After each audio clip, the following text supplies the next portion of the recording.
I give my soul to the Magnagi, saith the joyous in paradise, for they created Mehrunes the Razor in secret, in the very bowels of Lig, the domain of the upstart who vanishes.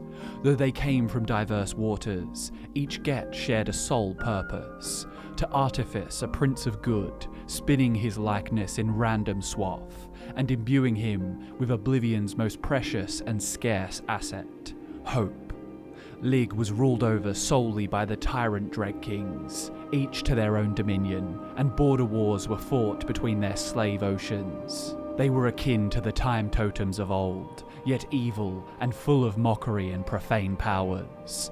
No one that lived did so outside of the sufferance of the dregs. Or so they fought, for hope is the most potent of potions. To hope is to believe, and to believe is to create reality.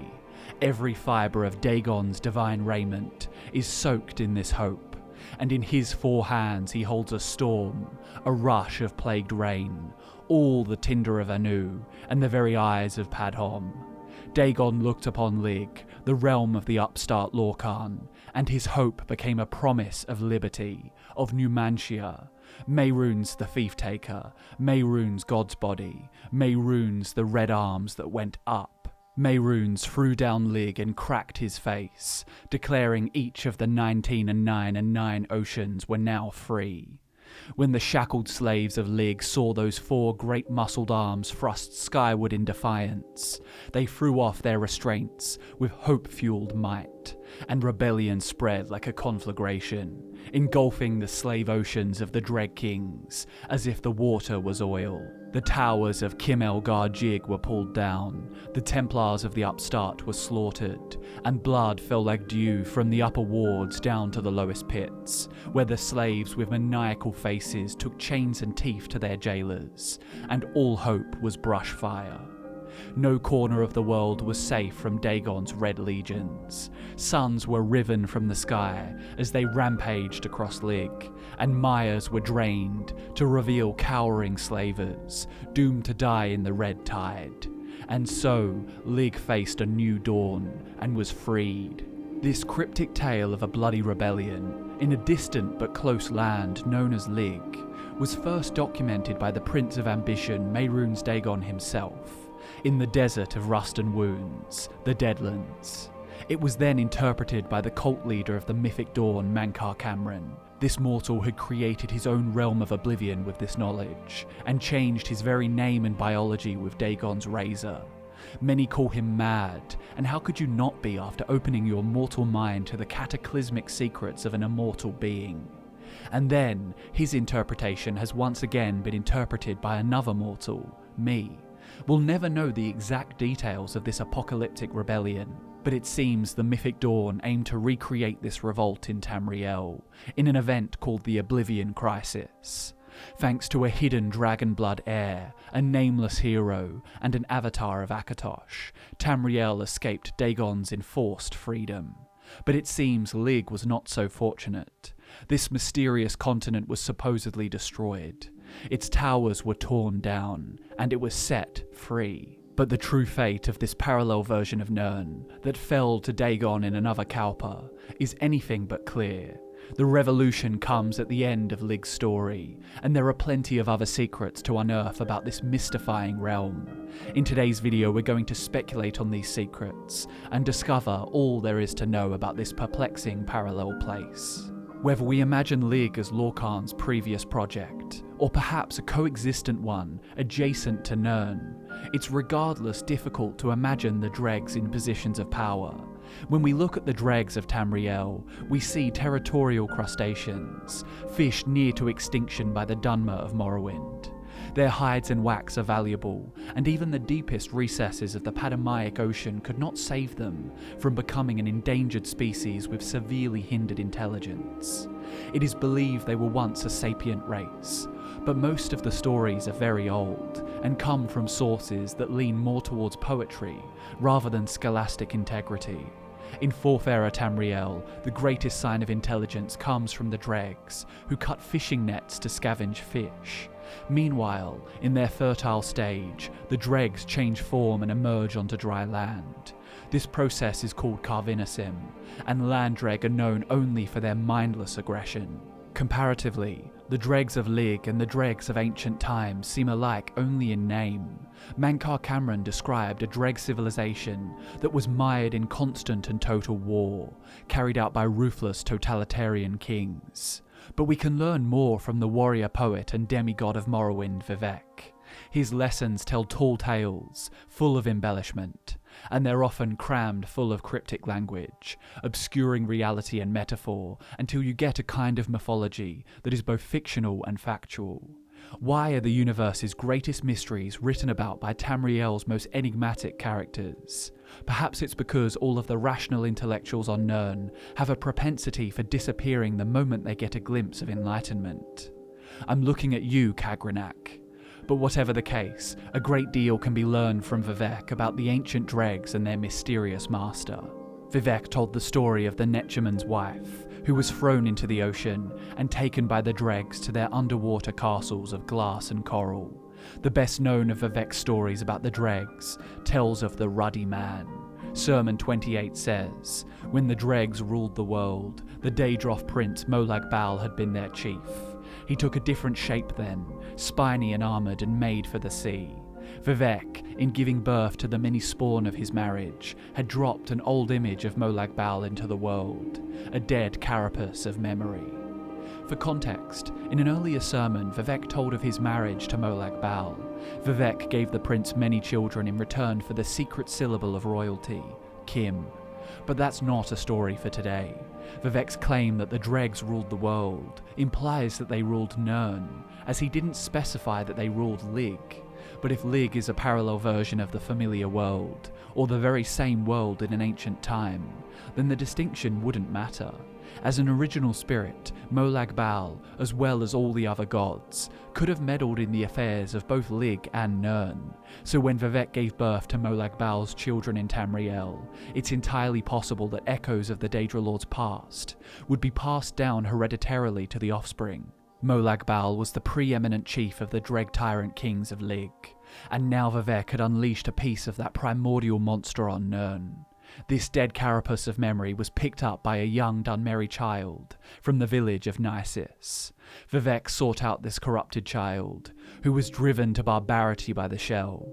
When Vivec found him near the boy's village, there was a violent clash of arms and an upheaval of the earth. Their battle created the West Gash. Wanderers that still go there hear still the sounds of it, sword across crust, the grunt of God, the snapping of his monster child's splintered legs. After his victory, Vivec took the shell of the Ruddy Man to the dregs. The Queen of Dregs, whose name is not easy to spell, was in a period of self-incubation. Her wardens took the gift from Vivec and promised to guard it from the surface world. This is the first account of dregs being liars. So, which world the dregs once ruled may be up for debate, but the presence of intelligent dregs in Vivec's lifetime is undeniable, or at least as undeniable as any of Vivec's stories. In 10 years, the Ruddy Man appeared again, this time near Tyr. The carapace was worn by a wayward shaman who followed the House of Troubles. Instead of guarding it, the dregs had imbued the living armour with mythic inflexibility. It molted soon after skill-draping the shaman and stretched his bones to the 5 corners. When Vivec met the monster in battle again, he saw the remains of 3 villages dripping from its feet. He took on his giant form and slew the Ruddy Man by way of the symbolic collage. Since he no longer trusted the Ultima of the Sea, Vivec gave the carapace of the monster to the devout and loyal mystics of the Number Room, and from it these mystics created a philosopher's armour.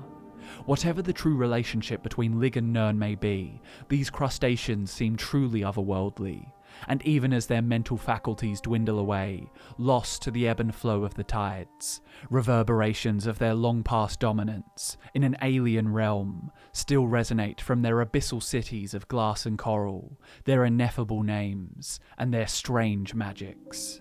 If we shift focus from the dregs of Tamriel back to the tyrannical dreg kings of Lig, we can see yet more parallels between the two continents.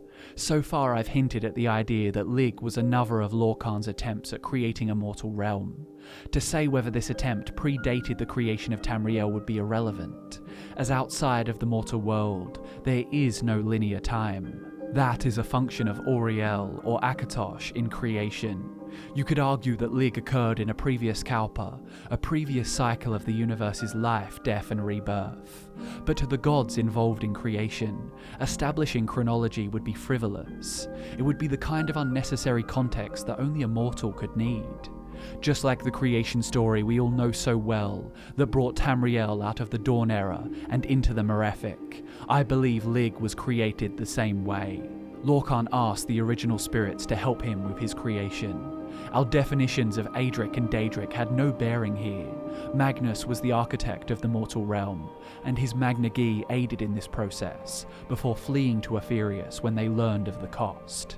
When Lig was born, the Magna Gi saw the tyranny of the dregs and their chief Molag Bal, and they felt compelled to intervene. This is where Mankar's commentaries once again come into play.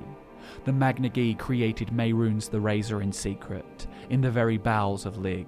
They shared a sole purpose, to artifice a prince of good, spinning his likeness in random swath, and imbuing him with Oblivion's most precious and scarce asset, hope. This original spirit was created by the Magna Gi, with the single objective of preventing mortals from growing corrupt with power, to stop them from subjugating those beneath them. The Magna Gi noticed this fault that is innate to all mortals, but they overcorrected, for Mehrunes Dagon would achieve so much more than the toppling of tyranny and the exchange of power. But we'll touch more on this impact again soon, as I wanted to interject at this point an interesting parallel between the story of Lig and the Khajiit creation myths. The priest Amun-Dro wrote about the manifold spirits of the catfolk. In his text on the adversarial spirits, he talks about Molag, the elder spirit of domination, Merid-Nunda, the daughter of Magrus, and Mehrunes, the demon cat. In these myths, the wild and destructive Mehrunes came toe-to-toe with Molag inside the Great Darkness. Molag bested the demon cat and took him prisoner. Molag tortured and tormented Mehrunes, and the captured god thrashed his forepaws against his cage and dreamt of freedom. It was Merid-Nunda who broke him out of captivity, for she aimed to use him to help assault the lunar lattice, the barrier between the mortal realm and Oblivion. In one story, Dagon was freed. In the other, he was created. In one, Meridia used him for his powers of destruction. In the other, she made him to liberate mortals from their oppressors. These distinctions do not change the end result, for in both stories, Mehrunes Dagon attacked the very structure of the mortal realm. If Dagon were to tear down the lunar lattice, nothing would separate Tamriel from the realms of the Aedra and Daedra. And in Lig, Dagon achieved just that. He liberated mortals from existence, from mortality itself. The closest we'll ever come to hearing about Dagon's revolution against the tyrant kings of Lig comes from Mankar Cameron's interpretations in the Mythic Dawn commentaries, but it paints a pretty clear picture. Mehrunes Dagon did more than simply overthrow the corrupt crustaceans who ruled Lorkhan's realm of Lig. Dagon and his Red Legions tore down the towers and slew the Templars of the upstart Lorkhan. Dagon delivered the people of Lig the magic word of Numantia. Numantia means liberty, ultimate freedom. You see, Dagon was imbued with hope, so that he may be a prince of good for the people. But the Magna Gi were blind to their divine hubris, for Mehrunes Dagon would liberate the people from the greatest tyrants of all, the gods. Dagon delivered the people of Lig from their jailers by destroying the realm at its foundations. In the words of Mankar Cameron, "Your dawn listens, my lord. Let all the Orbis know itself to be free. Mehrunes is come. There is no dominion save free will." The mysterious continent of Lig is an adjacent place. It exists alongside Tamriel. Not the same place, but a parallel version.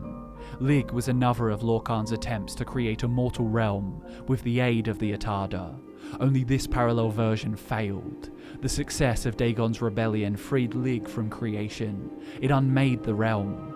Mankar Cameron and his Mythic Dawn plotted to bring about this same fate on Tamriel by unleashing Dagon on the White Gold Tower. The Mythic Dawn wished to free Tamriel from creation. but this plan was opposed by the might of the Cyrodiilic Empire.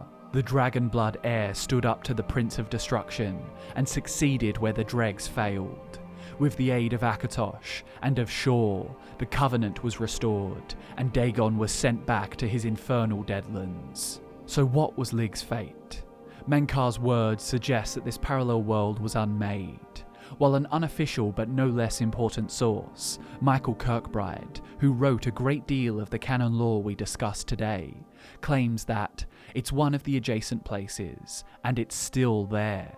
But in what capacity is it still there, I wonder? And his wording even suggests there may be other adjacent places we've never heard about. With the failure of the Oblivion crisis, I think it's likely that we'll never hear the name Lig uttered again. But the presence of at least one parallel version of Tamriel is undeniable. This realm crumpled beneath the might of Mehrunes the Razor, but on Nirn, the Tower of White Gold withstood his assault.